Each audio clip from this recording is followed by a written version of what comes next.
really still getting his feet wet in the New Zealand screen industry as a director. Te Wairangi Ratana got his first professional job in the locations department for Wellington Paranormal while he was still studying. And by the fourth season, he'd worked his way up. He was third assistant director and helping out in the writer's room too.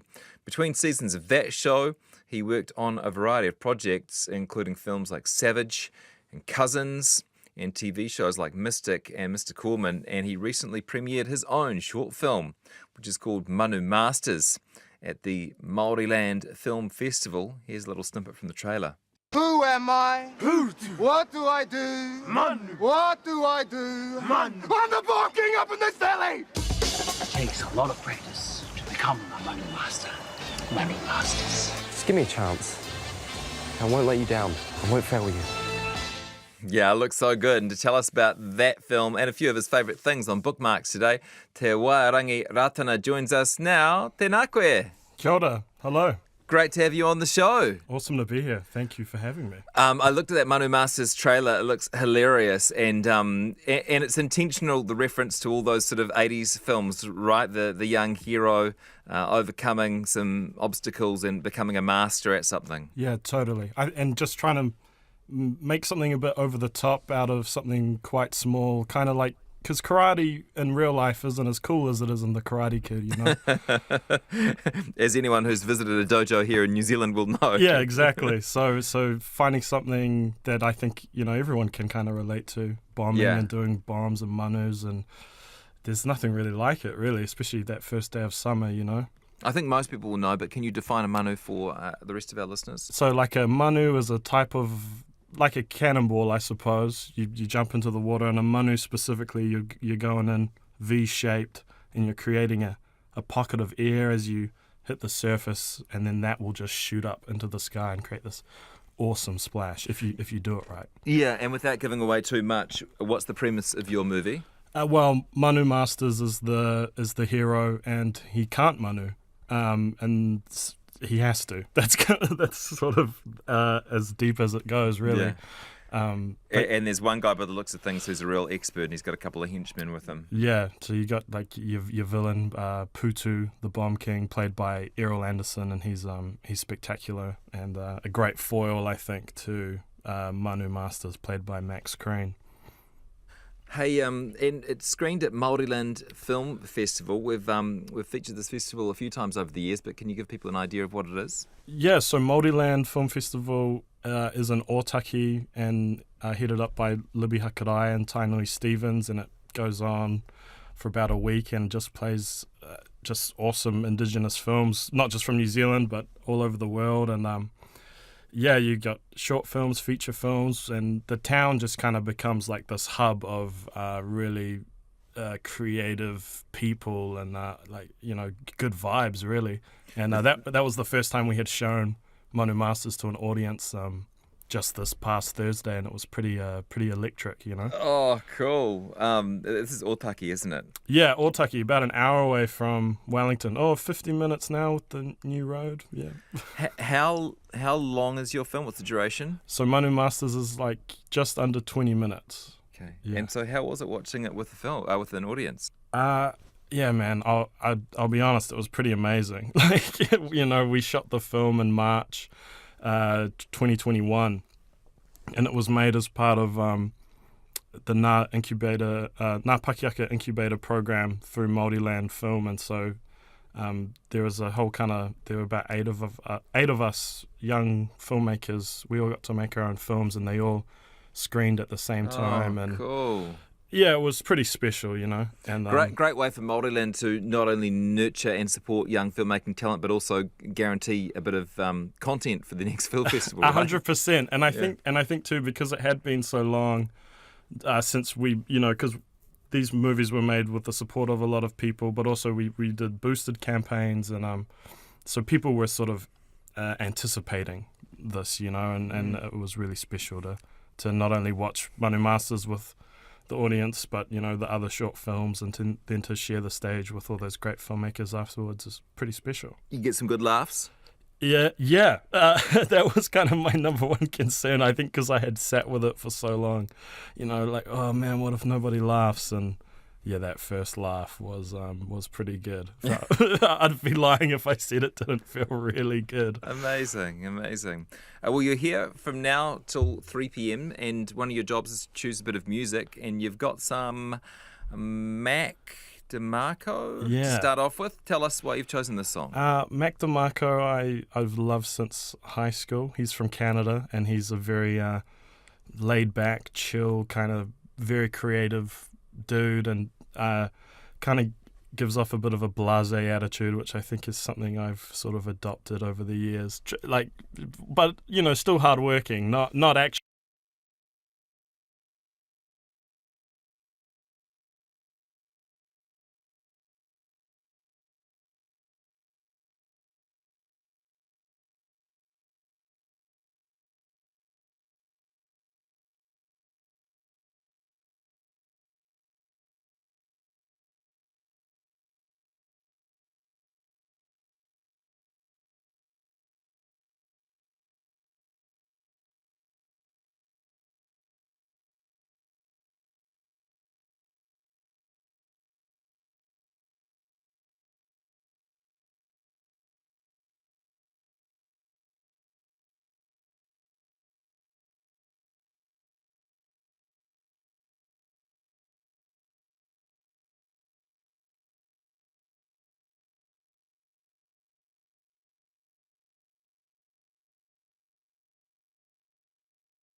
Being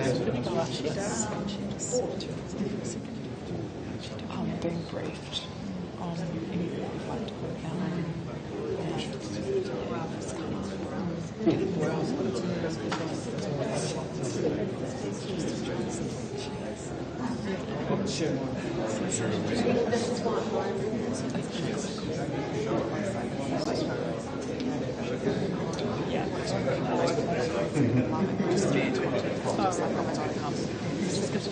Personal, like, that's the job.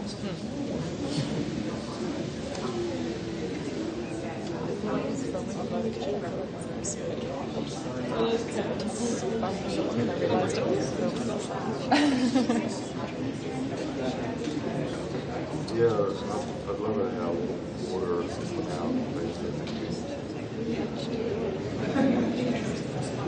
Tastes the same.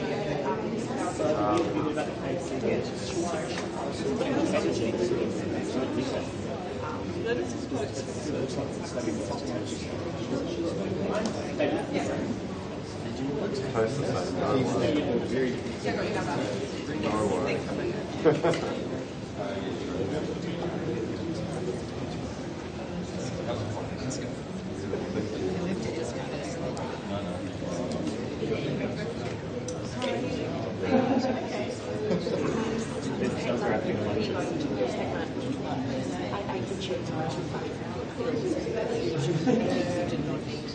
I'm good, I'm just here.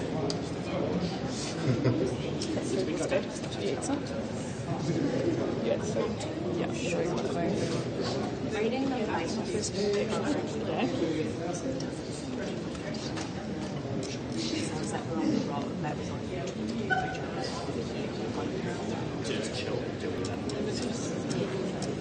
No.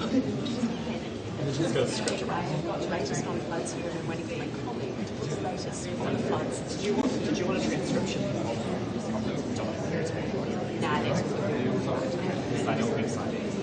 I so love that. Just like, oh my god, and my sister's like, I'm gonna have your content. She's like pregnant with her first son at home. So she's just like, just let her hear content. Yeah, very lucky. Yeah, it's very exciting. Yeah, you're right. Get over it.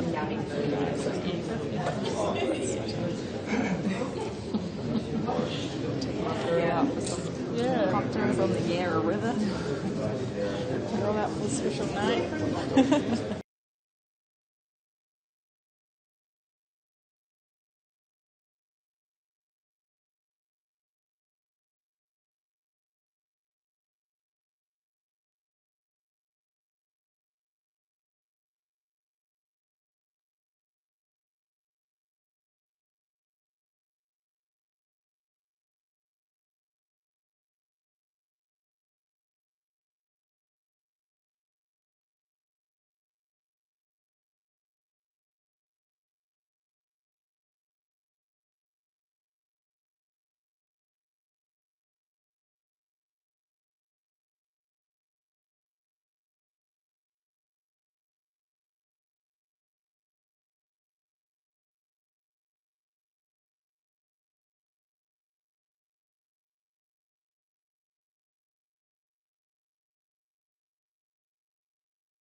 Yes, okay, good. All right, fire away. Oh, sorry, no, I will give you a little bit of a brief on what we did yesterday afternoon and then a little bit of a preview for today. So since I had the opportunity to meet with you yesterday, we had a signing ceremony at Monash University. This is a fantastic collaboration between New Zealand and New Zealand companies and Monash. Experience that we can't give our New Zealand businesses, which this collaboration will provide. Obviously, we also had the Made with Care event, an opportunity to showcase some of the best of New Zealand's food and beverage. And there you'll see that we've got companies like Garage Project and Zephyr who now have significant contracts into the Australian market. And they're seeing increasing demand for instance, their 0% beers and ciders. These are areas where New Zealand is really excelling as consumer profiles are changing, including in Australia. This morning, a chance to be here with New Zealand and Australia tourism operators and leaders in the field. Now, you may assume, of course, that New Zealand and Australia compete for tourists. And, of course, when it comes to our domestic tourists, we do. We want Australians to come and visit New Zealand, and Australia wants New Zealanders to come and see them. But we also have to acknowledge when it comes to international tourists, those travelling long haul are often interested in seeing both. There are opportunities there that our industries have identified that we can work on together, including the value proposition of regenerative and sustainable tourism. So this is a great opportunity for us to collaborate. Later on today, the David Jones Showcase. This is one of the first, amongst the first that we've had. One earlier last year, also in Melbourne. So a chance to showcase New Zealand brands in one place in what is a very significant retailer. And again, events this evening as well. So look, Minister Anthony Albanese singling out the flood relief for Kiwis that are being affected by the weather events here. The economy. So I see this as progress. I see it as a recognition of that contribution, and we'll be working to continue to see progress. It will take some time, we recognise that, but this is emblematic, I think, of the step change we're seeing in the relationship. Have you been in touch with Mr Albanese? Do you know how many Kiwis will be affected by this policy change? This is something that I'll likely touch base with him on when I see him on Friday. For that particular information, we know there are 150,000 New Zealanders in New South Wales. For those specifically within the flood-affected area, I couldn't tell you, but regardless of the size, I think knowing that whomever is affected, you're seeing equitable treatment means that New Zealanders can see that they are, through this Act, that they are increasingly recognised and valued. We probably wouldn't have seen this under a Morrison government. No, in fact, we did explicitly see the opposite. Yeah, so what does this say about the relationship going forward? Is this pretty much a green light for you? Yeah, this for me is a sign of progress. It's a sign that there is recognition of the contribution that New Zealanders have long made to Australia. And now we need to continue that progress. It's a sign, I hope, of the relationship experiencing that, that reset that we had hoped for. On tourism, when you were talking about New Zealand and Australia being a destination together for long-haul travellers, you suggested the need for a level playing field in terms of regulations across countries. What do you mean by that? Oh, specifically here for our aviation companies. So here you see the likes of Air New Zealand already working together. Qantas have also indicated they're interested in this area. So let's have that discussion as industries. How can we be sure that that won't hike prices too much? It's already expensive to come to this part of the world. And yet people are doing it. I mean, we're expecting 75% uptake in terms of capacity on those trans-Tasman routes. Anyone who's tried to book will have seen there's a lot of demand. And so this is about making sure that where we have the potential to increase that demand, people aren't put off by the idea that they think they're leaving an emissions profile or increasing to the footprint that comes with travel. We've got to give them that ability to offset or to mitigate. Domestically, there were more than 10,000 COVID cases in New Zealand today and an increased number in hospitalisations. Are you concerned about this? Are you thinking about lifting restrictions, increasing restrictions in any way? As I said yesterday, the advice that we have from our officials is that the most meaningful thing that we can do to continue to have an impact on COVID cases boosters, vaccinations, and mask use. You'll keep in mind that any increase in settings, such as a move to red, what that does is reimpose gathering limits. Where we're seeing increases in cases at the moment, the view seems to be that actually those restrictions would not necessarily reduce the cases we have. Masks do, vaccines do. A reminder to Kiwis, if you are an older New Zealander in the 50-plus range, please go and get that 4th dose. We know that we have transmission amongst our older New Zealanders. That's why we're seeing those hospitalisations lift, because of the impact COVID does have on those. So here I want to acknowledge that in particular our health workforce, they're not only dealing with increased admissions into hospital, they themselves are experiencing illness, and that means that we have absences and others are having to pick up extra work and extra shifts. Thank you for the work that you are doing. Now the rest of us need to show our solidarity with our health workers by making sure we're doing our bit. Please get vaccinated with your most up-to-date booster, and please use your mask. If you think about when you were in the US, you arrived and there was that mass school shooting, really obviously horrific, and then very different local disaster situation here, but you arrived and there's flooding and evacuations. How do these domestic local disasters impact? I thought you were about to blame me for the fact that they were coinciding with my visits. Thank you for not going there. How does it change the trajectory? You're happy to say that if you want. No. How does it change the trajectory, or alter the visits, or the? Yeah, and what you might talk to. Will it have any impact on your meeting? There is no question that whatever is going on domestically will often be on the minds of the leaders that you're meeting with. But in the cases and the examples that you've given of, for instance, gun laws and gun law reforms in the United States, or severe weather events here in Australia, it often just underscores the areas where we're looking to share ideas and strengthen our collective response to the issues we're experiencing. Climate change is having a huge impact on our region. Australia has been experiencing it at a significant degree over the past few months, and this is an area where both Prime Minister Albanese and myself are very keen to work together. Back to sustainable aviation. Yep. Government and business leaders across the Tasman have got together. What are your thoughts going into that evening and the scope that the New Zealand and Australian business communities have now that there's a change of government in Australia? Yeah.